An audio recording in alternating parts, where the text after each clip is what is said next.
اور ہم اثر سارے علماء ہیں، لیکن دیکھ لینا تاریخ ایک کو یاد رکھے گی۔ ہاں، اس کی وجہ یہی ہے کہ سارے تھے، حسین ایک ہی ہے۔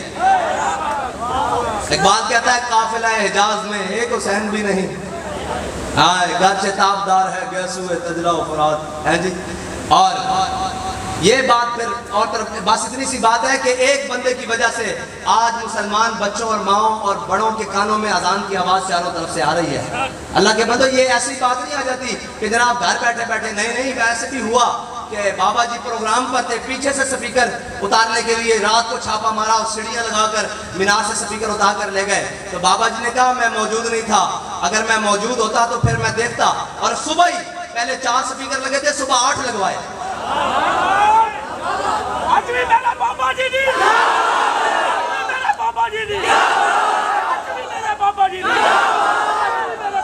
لیکن بھائی یہ بات یہ نہیں ہے کہ ضد کی بات نہیں، دین کی غیرت کی بات تھی۔ ہاں، دین کی غیرت کی بات۔ مجھے یہ بتائیں، ہمارے گھر کے باہر ایک نمبر پلیٹ ہمارے نام کی لگی ہو، کوئی اتار دے، ہم اسے بخشیں گے؟ تو رب کے گھر سے سپیکر اترے تھے، پھر غیرت مند آدمی کو غیرت آتی ہے نا۔ ہاں بس اتنی سی بات ہے۔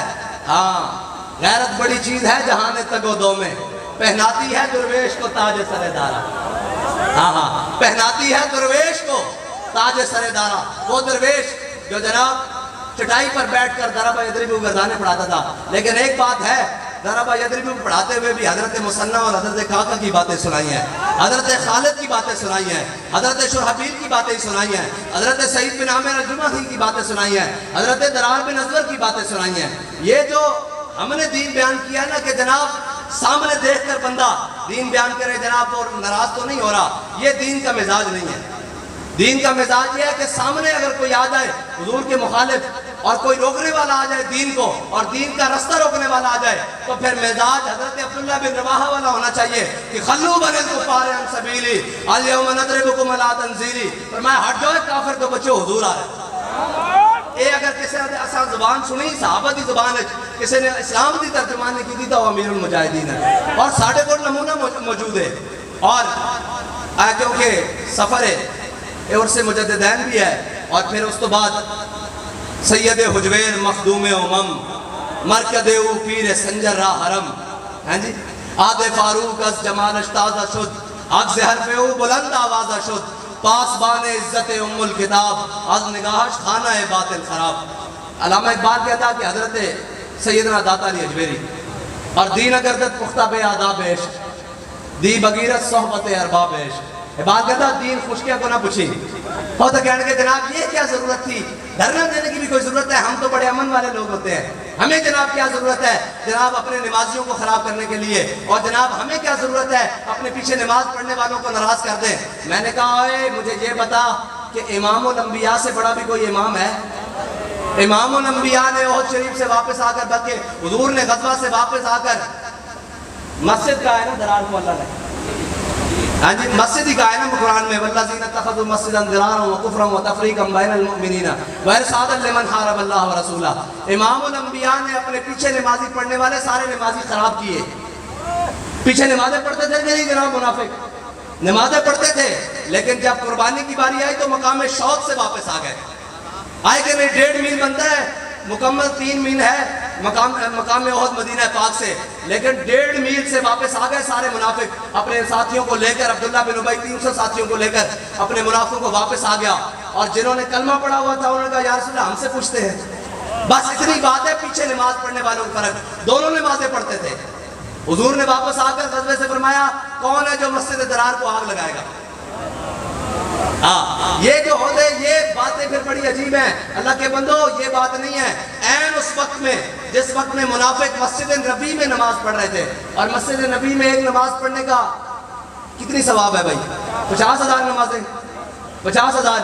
اور عین اس وقت جب حضور پر احد پر حملہ ہوا، احد میں حملہ ہوا، مسجد نبی میں منافق نمازیں پڑھ رہے تھے حضور کو چھوڑ کر، ٹھیک ہے جی، اور حضور کو چھوڑ کر، اور عین اس وقت میں جب حضور پر حملہ ہوا حضرت انس بن نضر اور حضرت 70 صحابہ نے وجہی دون وجہ کا نفسی دون نفس کا، 70 صحابہ نے یہ نعرہ لگاتے ہوئے شہادت کی یا رسول اللہ آپ کے چہرے پر ہمارا چہرہ قربان، آپ کی ذات پر ہماری جان قربان یا رسول اللہ۔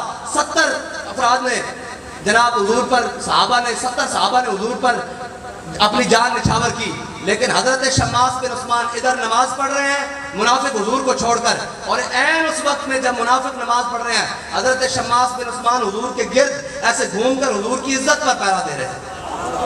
اور نماز پڑھنے والوں کا انجام دیکھیں، یہ نماز سے مراد وہ ہے جو حضور کو چھوڑ کر پڑھتے ہیں۔ ہاں، جو نمازی جنہیں نمازی کہا جاتا ہے، وہ نماز نہیں جو صحابہ نے پڑھی، جو حضور نے پڑھی، وہ نماز نہیں، یہ جو حضور کو چھوڑ کر وہاں جانے کی بات کرتے ہیں۔ ہاں، حضرت امام حسین نے کتنے حج کیے ہیں بھائی؟ ہاں جی، ایک منٹ پیچھے جو باقی 10 علماء ویسے ہی حضرات تفضل۔ ہاں جی، 25 یا 26 دونوں روایتیں موجود ہیں، ایک 27واں بھی موجود ہے۔ حضرت امام حسین ایک روایت کے مطابق 27ویں حج میں آئے، ایک کے مطابق 26ویں میں آئے، ایک میں 25ویں میں، یہ مختلف روایتیں موجود ہیں۔ امام حسین نے تقریباً حج سارے پیدل کیے ہیں۔ امام صاحب نے حج اس وقت کیا ہے جب دین کے تخت پر جناب سیدنا صدیق اکبر بیٹھے ہوئے ہیں، جب دین کے تخت پر جناب فاروق اعظم بیٹھے ہیں، جب دین کے تخت پر جناب عثمان غنی بیٹھے ہیں، جب دین کے تخت پر مولا کائنات بیٹھے ہیں۔ امام حسین نے تب حج کیے ہیں، لیکن جب تخت پر حضور کے دین کا باغی بیٹھ گیا تو امام حسین نے حج موقوف کر کے کربلا گئے ہیں، حج چھوڑ کر کربلا گئے ہیں۔ یہ اس کا لفظی معنی محتاط یہ ہے کہ موقوف کر کے، لیکن اصل مطلب یہ ہے کہ حج چھوڑ کر کربلا گئے ہیں۔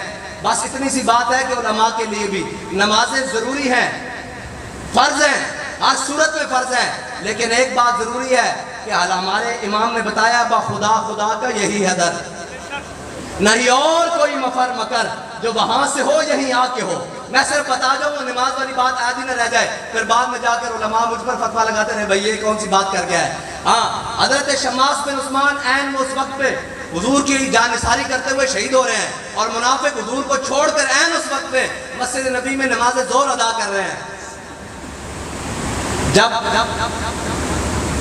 عبداللہ بن ابی کی موت کی باری آئی نا تو اس نے حضور سے التجا کر دی، کہا یا رسول اللہ آپ کا کرتا چاہیے، پھر کہا یا رسول اللہ جنازہ بھی آپ میرا پڑھائیں۔ ٹھیک ہے جی، حضور نے جنازہ بھی پڑھایا، سارا کچھ کیا، کرتے بھی عطا کیے، ایک نہیں 2 کیے، ٹھیک ہے جی، 2 کرتے عطا کیے۔ حضرت شماس بن عثمان احد میں حضور نے ترتیب یہ رکھی کہ جو ان میں سے بڑا قاری قرآن ہے اس کی تدفین پہلے کی جائے گی۔ میرے آقا مولا صلی اللہ علیہ وسلم صحابہ کی تدفین کر رہے ہیں، احد والے تمام باری باری کر رہے ہیں، حضرت شماس بن عثمان کی باری آ گئی۔ حضور نے فرمایا بھئی ان کا جنازہ نہیں پڑھنا، ان کو ویسے دفن کر دو۔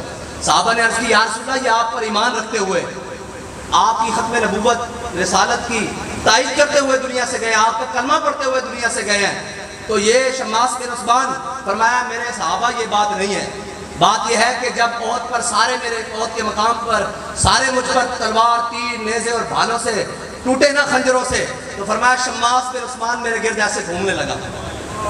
جب میرے گرد ایسے گھومنے لگا تو شماس بن عثمان کو اسی حالت میں شہادت نصیب ہو گئی۔ جب شماس بن عثمان نے اپنے نبی کی عزت پر ایسے گھوم کر پہرا دیا نا، اللہ نے شماس بن عثمان کو جنت میں وہ مقام عطا کیا ہے کہ اس سے آگے کوئی مقام ہی نہیں ہے۔ اب نماز جنازہ پڑھی جاتی ہے بلندی ہے درجات کے لیے، شماس بن عثمان جنت میں اس مقام پر ہے، اس سے آگے کوئی مقام ہی نہیں۔ یہ ان کو ملا ہے جو حضور کے واسطہ خدا خدا کا یہی ہے در، اور جو حضور کو چھوڑ کر نمازیں پڑھ رہے تھے، قرآن کہتا ہے میرے حبیب 70 مرہ جے تسی 70 باری بھی انہاں واسطے بخشش طلب کرو نا، انہاں نو میں بخشنا نہیں ہے، تو انہوں چھڑ کے نمازہ پڑھتے رہے۔ بس اتنی سی بات ہے، تو آیا نہ درتے کیوں بد نصیبہ۔